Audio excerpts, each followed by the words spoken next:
नमस्कार दोस्तों। सत्य प्रेम की कथा मूवी के अंदर कॉमेडी के साथ साथ एक सोशल मैसेज भी है। ये मूवी एक सोशल अवेयरनेस फैलाना चाहती है। तो ये मूवी मेजरली 4 टॉपिक पे बात करती है। पहला है base, first base, second base और थर्ड बेस। फर्स्ट बेस क्या होता है? एक लड़की जब एक लड़के को परमिशन देती है उसका हाथ पकड़ने का, तो वो होता है फर्स्ट बेस। सेकंड बेस क्या होता है? जब एक लड़की परमिशन देती है एक लड़के को किस करने का।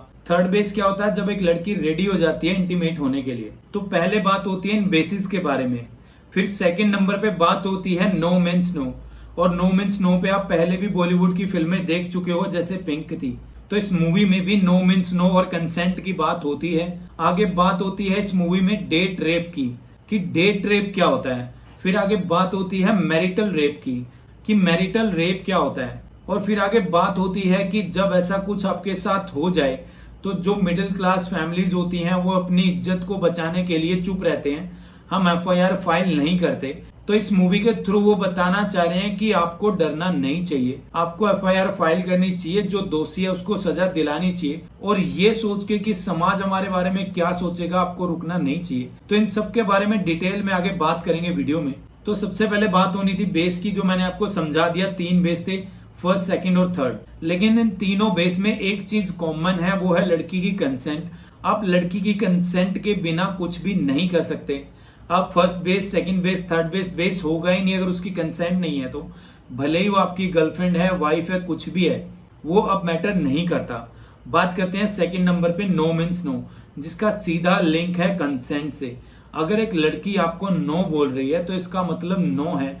भले ही आप किसी भी सिचुएशन में हैं, भले आप एक होटल रूम में हैं, आप एक दूसरे को किस कर रहे हो, लेकिन इसका मतलब ये नहीं है कि आप उसके साथ सेक्स भी कर लोगे। तो सेक्स करने से पहले आपको उसकी परमिशन की जरूरत है, आपको उसका कंसेंट की जरूरत है।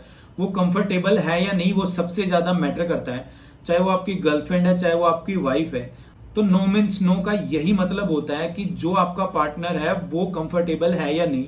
ऐसा नहीं होना चाहिए कि वो नो बोल रहा है आपका पार्टनर और आप फिर भी किए जा रहे हो। लेकिन यहाँ जो एक सबसे बड़ी और एक प्रैक्टिकल कंफ्यूजन है वो ये है कि एक लड़के को कैसे पता लगेगा कि कौन सा नो लड़की डिस्कम्फर्ट की वजह से बोल रही है, कौन सा नो लड़की इसलिए बोल रही है कि ताकि लड़का उसे जज ना करे। क्योंकि कोई दुनिया की ऐसी लड़की नहीं होगी जो अपने पार्टनर को बोलेगी कि हाँ चलो कर लेते हैं। हमेशा एक थोड़ा सा रेसिस्टेंस तो हमेशा होता है, क्योंकि लड़की भी डरती है जज होने से।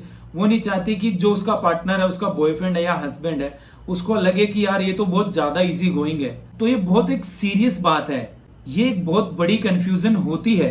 अब एक लड़का कैसे समझे कि कौन सी ना कौन सी है, तो इसके बारे में बात होना जरूरी है।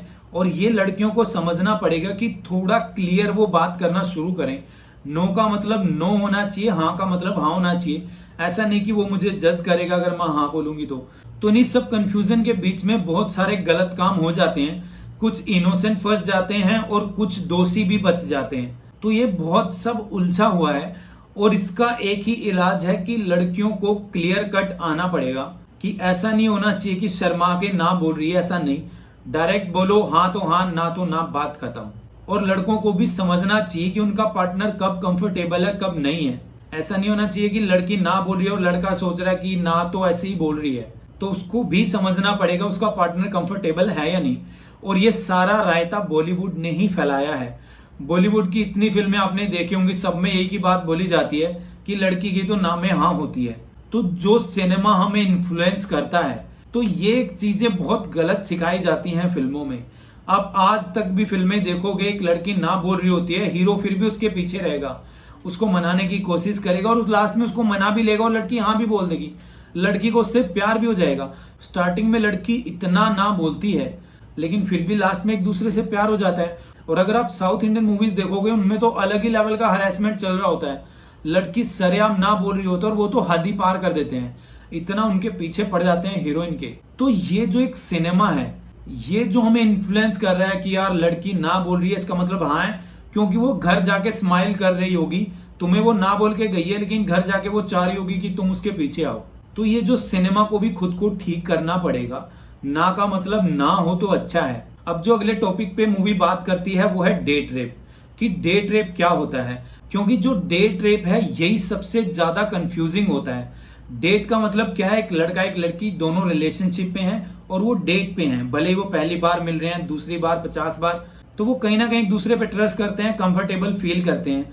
एक लड़का एक लड़की का हाथ भी पकड़ता है, उसे किस भी करता है, लेकिन क्या उसे उसके साथ सेक्स करने की परमिशन मिल जाती है? जो एक गर्लफ्रेंड बॉयफ्रेंड का रिलेशन होता है बहुत अलग होता है, मैरिटल रेप से बहुत अलग होता है, क्योंकि इसमें ऑब्लिगेशन नहीं होती है कुछ भी। जो दोनों इंडिविजुअल हैं वो फ्री माइंड है। एक लड़की जो है वो बिल्कुल मना कर सकती है, एक मैरिड लड़की भी उसी फ्री विल से मना कर सकती है। लेकिन जब आप एक गर्लफ्रेंड बॉयफ्रेंड होते हो, उसमें लड़का ज्यादा कंफ्यूज रहता है, उसे समझ नहीं आता कि चल क्या रहा है। क्योंकि बहुत बार ऐसे होता है कि आप एक ऐसी इंटीमेट सिचुएशन में होते हो कि आप एक दूसरे को हग कर रहे हो, किस कर रहे हो, और आप किसी ऐसे प्राइवेट स्पेस में हो, लेकिन अब आपको समझ नहीं आ रहा नेक्स्ट मूव करने से वो कंफर्टेबल है या नहीं, और वो जो ना बोल रही है वो कौन सा ना है, जो मैंने पहले भी आपको बताया। तो जब एक लड़का डेट पे एक लड़की के साथ फोर्स सेक्स करता है तो वो रेप माना जाता है। और रेप की डेफिनेशन बहुत अलग है भाई। आपको लगता होगा कि रेप का मतलब यही है कि सेक्सुअल इंटरकोर्स हुआ तो रेप है, नहीं। मैं आपको एजुकेट कर दूं मेरे भाइयों कि अगर आपने फिंगर भी यूज किया तो वो रेप है। अगर लड़की कंफर्टेबल नहीं है और उसने कपड़े भी उतारे हैं तो वो रेप है। अगर लड़की को लग रहा है कि उसकी डिग्निटी हर्ट हुई है और वो इमोशनली डैमेज हुई है तो वो रेप है। एक लड़की की कंसेंट, फ्री विल, उसका कंफर्टेबल होना बहुत जरूरी है। अगर आप किसी को गंदी नजर से भी देख रहे हो ना तो वो भी गलत है, और इसके ऊपर भी लॉ है, आप किसी लड़की को देख भी नहीं सकते ऐसे।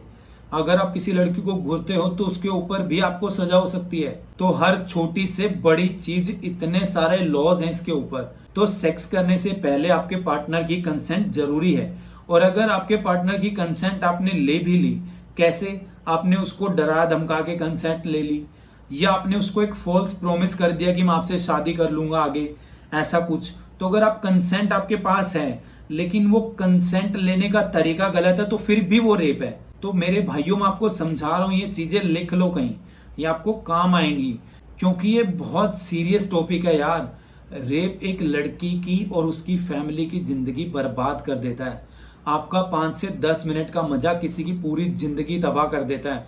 वो लड़की खुद को आईने में देख भी नहीं पाती है, वो इतना टूट जाती है। तो आपको समझना चाहिए कि क्या ये चीज वर्थ है। आप किसी की जिंदगी ले रहे हो यार, आप उससे उसकी खुशियां छीन रहे हो सकता है वो फ्यूचर में क्या बनती। जो एसिड अटैक्स होते हैं, जो ये मनचले आशिक होते हैं। अभी एक दिल्ली में भी केस हुआ था, किसी साहिल नाम के लड़के ने एक लड़की का मर्डर किया, उसकी एक सीसीटीवी फुटेज भी है। वहां इतने सारे लोग हैं, किसी ने कुछ नहीं किया। लेकिन मुझे शिकायत उस लड़की से है कि उस लड़की ने क्यों नहीं कुछ किया।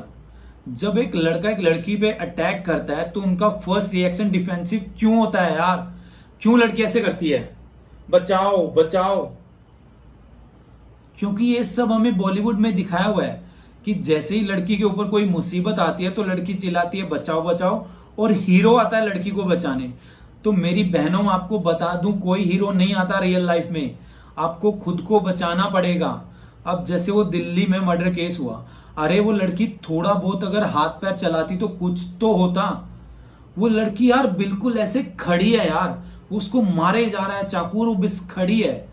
तो ऐसा नहीं होना चाहिए, आपको डिफेंसिव नहीं होना, आपको अटैक करना है यार। आप कम थोड़ी हो, कैसे कमजोर हो? आप किस चीज में कमजोर हो? आप लड़की हो तो इसका मतलब ये थोड़ी आप कमजोर हो। आपके हाथ पैर नहीं चलते क्या? मारो उस साले को, देख लेंगे। और मैं ये बात फैमिलीज को भी बोलना चाहता हूँ, अपनी बहनों को, अपनी बेटियों को ये बोलो कि अगर कोई लड़का तंग करता है तो फोड़ के हम देख लेंगे, जान से मार दे साले को। अगर कोई जबरदस्ती कर रहा है तो बाकी देखा जाएगा। कोई जरूरत नहीं है डिफेंसिव होने की, अटैक करो। अब कोई मैरी कॉम को छेड़ के दिखाए, फाड़ देगी ना वो, जान से मार देगी उसे। क्या झांसी की रानी लक्ष्मीबाई जी क्या औरत नहीं थी? पीठ पे बच्चा होते हुए भी कैसे काट दिया था सबको। तो इस चीज में परवरिश का बहुत बड़ा रोल होता है। जो हम हमारी बेटियों, हमारी बहनों को सिखाते हैं वो वैसा ही करती हैं। आप उनको स्ट्रोंग बना के भेजो घर से, उनको बोलो कि किसी की हिम्मत नहीं होनी चाहिए तुम्हें छेड़ने की। फिर देखो, ऐसा नहीं होना चाहिए कि यार लड़की है तो चूल्हा चौका शादी करके भेज देंगे कि लड़की बोझ, ऐसा कुछ नहीं होना चाहिए। लड़की को भी उतना ही स्ट्रोंग फील करवाओ। लड़की कमजोर होती ही नहीं है, बस उसको मेंटली ऐसा फील करवाया जाता है कि नहीं तुम कमजोर हो, तुम्हारा हस्बैंड होगा तुम्हें सपोर्ट करने के लिए। फिल्म अगर देखोगे तो हीरोइन होगी तो उसे हीरो आएगा बचाने के लिए। क्यों आएगा हीरो? लड़की खुद हीरो नहीं हो सकती। तो डिफेंसिव होना बंद करो, आधे रेप तो ऐसे ही रुक जाएंगे। मारो तो सही यार उसको। बचाओ बचाओ, नो प्लीज नो प्लीज। सत्य प्रेम की कथा में भी आप देखोगे कि जब उसका रेप हुआ था, जो इसमें कथा का रोल प्ले कर रही है, उसका भी यही रिएक्शन था कि नो प्लीज नो, मत करो, I am not ready, I am not ready. अरे मारना उसको, पंच मार उसको, चांटा मार के निकल यहां से, नहीं करना मुझे, बात खत्म हो जाती ना। वो कौन सा साला दारा सिंह है और कौन सा तुम कमजोर हो यार। तो अपनी मेंटालिटी को चेंज करो भाई, अटैक मोड ऑन करो अपने अंदर का। कोई अगर तुम्हारे साथ बदतमीजी करता है, कोई तुम्हारे साथ जबरदस्ती करता है, चाहे सामने 10 हो, मारो सालों को, कोशिश तो करो, पत्थर फेंको, जो मर्जी कर रहा है मार दो, जान से मार दो, देखा जाएगा जो होगा। कम से कम तुम्हारी डिग्निटी तो बची रहेगी ना। तो जो हम बात कर रहे थे डेट रेप के बारे में, तो आप मेक श्योर कीजिए, अगर आप लड़के हैं तो आप मेक श्योर कीजिए कि आपके साथ जो लड़की है, जो अगर वो ना भी बोल रही है तो उससे एक बार प्लीज कंफर्म कर लिया करो कि ये कौन से वाला ना है, कि तुम एक ऐसे शर्मा के ना बोल रही हो, तुम कंफर्टेबल हो या नहीं। क्योंकि मैं बता दूं, रेप केस के चार्जेस कभी भी फाइल हो सकते हैं। लड़की के पास लगभग 7 साल का टाइम होता है, कोई मेडिकल टेस्ट रिक्वायर्ड नहीं होता है, टोटल उसकी स्टेटमेंट के ऊपर आपके ऊपर केस चार्ज हो जाएगा। तो इन बातों को समझो, ये बहुत सीरियस मैटर है।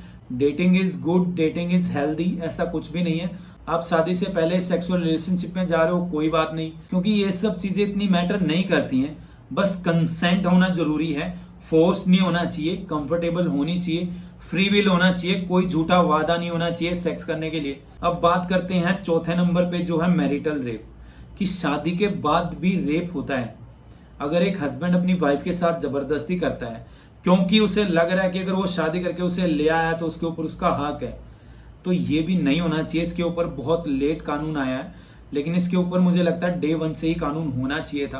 कंसेंट तो एक मैरिड वुमेन की भी मैटर करती है, और सत्य प्रेम की कथा में ये चीज दिखाई हुई है। अगर आप मैरिड हैं तो आपकी वाइफ आपके साथ जब तक कंफर्टेबल नहीं है तो आप रुके रहिए, जल्दबाजी मत करो। शादी हुई है, कोई खरीद के नहीं लाए हो आप। जितना आपकी हैं चीजें उतनी ही उसकी भी हैं।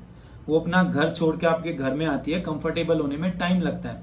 और अरेंज मैरिजेज में तो काफी टाइम लग जाता है, एक दूसरे को जानने में तो दो ना यार टाइम, चाहे महीना लग जाए, किसको जल्दी है, पूरी जिंदगी साथ बितानी है। फोर्स मत करो ना यार उसको, एक ऐसी इमेज अपनी मत डालो कि यार पता नहीं किसके साथ शादी हो गई मेरी। चाहे उसको 2 महीने लगे, let her take her time. वो खुद आपको बता देती है जब वो कंफर्टेबल होती है, और आप दोनों बहुत अच्छे एक हेल्दी रिलेशनशिप में आ भी जाते हो। बस आपको ये समझना होगा कि अगर वो आपकी वाइफ है तो वो आपकी प्रॉपर्टी नहीं है। आप उसके साथ बस फोर्स मत करो। तो marital rape is a serious crime. Please आप अपने पार्टनर की कंसेंट लो, उसको कंफर्टेबल फील करवाओ। आपकी वाइफ है, कोई बात नहीं, स्टिल उनकी कंसेंट मैटर करती है। अब बात आती है फाइलिंग एफआईआर। जैसा मैंने बताया 7 साल का टाइम होता है, लेकिन मिडिल क्लास फैमिलीज जो अपनी इज्जत और समाज की बातों से डर के रेप केस फाइल नहीं करती हैं, और इसी का फायदा उठाते हैं कुछ घिनौने लोग। उनको पता होता है कि एक लड़की रेपुटेटेड फैमिली से है तो कहीं ना कहीं वो इस चीज को दबा के रखेंगे। ऐसा नहीं होना चाहिए। और ऐसी सोसाइटी के बारे में सोचना ही क्या जो आपको इस चीज पे जज कर रही है कि आपकी बहन आपकी बेटी के साथ कुछ गलत हुआ और आप उसके खिलाफ एक्शन ले रहे हो, और आपकी सोसाइटी आपको जज कर रही है। ऐसे लोगों को परे करो। क्या फायदा ऐसी सोसाइटी का? वो सोसाइटी आपके लिए मैटर ही नहीं करती, जो इतना भी नहीं सोच पा रही कि किसी लड़की के साथ गलत हुआ है तो उसके खिलाफ आवाज उठाना अच्छा है या उनकी बेइज्जती है इसमें। एक लड़की का अगर रेप होता है, जब लड़की रेप होके घर आती है, उसकी फैमिली उसके ऊपर क्या बीतती है वो एक अलग मैटर है। जो सोसाइटी का जो डर उनको होता है वो अलग मैटर है। तो ऐसा होना ही नहीं चाहिए, उल्टा होना चाहिए कि सोसाइटी आए, उनको सपोर्ट करे। और जब लड़की रेप होके घर आती है तो उसकी जिंदगी खत्म नहीं हो जाती। उस बंदे को सजा दिलाओ और लड़की को कोशिश करो कि वो अपनी लाइफ में मूव ऑन करे। तो बेइज्जती के डर से आपको एफआईआर करने से नहीं रुकना है, धड़ल्ले से एफआईआर करो और देख लो सबको। तो जो इंडिया में विमेन्स को लेके इतने सारे लॉज हैं, लेकिन आदमियों के लिए कोई भी लॉ नहीं है, ये भी एक गलत चीज है। ये बहुत इम्बैलेंस्ड है चीजें, कि अगर आदमी के साथ ये सब चीजें होती हैं तो आदमी के पास कोई ऑप्शन नहीं है। ये लॉ सिर्फ औरतों के लिए ही है, और इनको बनाया भी, और इन लॉज को बनाया भी इसीलिए गया था क्योंकि इनको लगता है कि औरतें खुद को डिफेंड नहीं कर सकती, कि अगर उनके साथ कुछ गलत होता है तो कानून आएगा बीच में, वो खुद से उन चीजों से निपट नहीं सकती। तो मैं बात कर रहा हूँ मेन साइड से, कि जो लॉज हैं, जब कानून औरतों को फिजिकली कमजोर समझता है, उनके लिए लॉज बनाता है, जबकि वो फिजिकली कमजोर है भी नहीं। तो ऐसे ही मेन के लिए भी तो होने चाहिए ना लॉज, क्योंकि बहुत बार ऐसा होता है जो ये कानून है इनका गलत फायदा औरतें भी उठा लेती हैं। आज के टाइम पे जो सबसे ट्रेंड में है जो डाउरी का केस है, इतने दहेज के केस लगे हुए हैं भाई, 95% वो झूठे होते हैं। कोर्ट ये बात जानता है, कानून ये बात जानता है, लेकिन वो कुछ नहीं कर सकते क्योंकि लॉज हैं। और लॉज ऐसे हैं कि मतलब अगर आपने अपनी वाइफ को कुछ उल्टा सीधा भी बोल दिया तो भी वो आप पे डाउरी का केस लगा सकती है। आपकी फैमिली उसको कुछ बोल रही है तो हरेसमेंट में आ जाता है, फिर भी डाउरी का केस जाता है। तो कहीं ना कहीं इस चीज का इतना गलत फायदा उठाया जा रहा है और इससे इतना पैसा कमाया जा रहा है, तो इन कानूनों का मिसयूज भी हो जाता है। पर करे क्या, आदमी के पास तो बेचारे के पास कोई ऑप्शन ही नहीं है।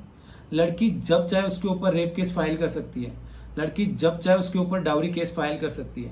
तो इसके ऊपर भी लॉज को थोड़ा स्ट्रिक्ट होना चाहिए, क्योंकि ऐसा हुआ भी था एक किसी ट्रैफिक लाइट पे, अगर आपको याद हो, एक सरदार लड़का था और एक लड़की ने उसके ऊपर केस कर दिया और बाद में पता लगा था वो लड़का इनोसेंट था। सेम हुआ था जब बॉयज लोकर वाला केस हुआ।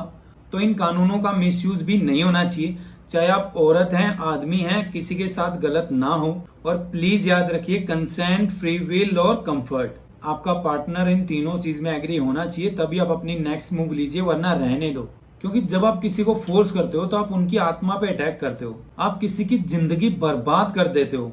इससे अच्छा तो ये है कि आप मास्टरबेट करके सो जाओ, वो ज्यादा इजी ऑप्शन है, क्योंकि ये बहुत नेचुरल चीजें, इन सब के बारे में बात होना बहुत जरूरी है। तभी तो एक सॉल्यूशन निकलेगा ना, जब हम इन सब चीजों के बारे में बात करें, इन सब चीजों को हम नॉर्मलाइज कर देंगे। जब हम इन चीजों के बारे में नॉर्मल बात करना शुरू कर देंगे तो ये चीजें ऑटोमेटिकली ठीक होती आएंगी। तो मुझे यही लगता है कि इसका सॉल्यूशन यही है कि इसके बारे में बात होना चाहिए ज्यादा से ज्यादा, ताकि सब्जेक्ट मैटर पे लोगों को एक क्लैरिटी मिले कि आप कहाँ गलत हैं, आप कहाँ सही हैं। और यही बात करता है सत्य प्रेम की कथा, क्योंकि बॉलीवुड ने ही सिखाया था कि लड़की की ना में हाँ होती है। बॉलीवुड ही आपको सिखा रहा है कि नो मीन्स नो, और ये हाई टाइम आप प्लीज सीख जाइए, क्योंकि इसके कॉन्सिक्वेंसेस बहुत बुरे होते हैं, उम्र कैद तक हो जाती है। और मैं बता दूं, एक रेपिस्ट का जेल में बिल्कुल वेलकम नहीं होता है, बहुत बुरा उसको ट्रीट किया जाता है, क्योंकि आप बहुत घिनौना क्राइम करके जाते हो। और लड़कियों प्लीज बचाओ बचाओ बोलना बंद करो, चांटे और घूसे मारना शुरू करो और अटैक मोड ऑन करो अपना। बाकी आप सबका क्या मानना है इसके ऊपर मुझे कमेंट करके बता सकते हैं। मिलते हैं अगली ऐसी वीडियो के साथ, तब तक के लिए सब्सक्राइब कर लीजिएगा।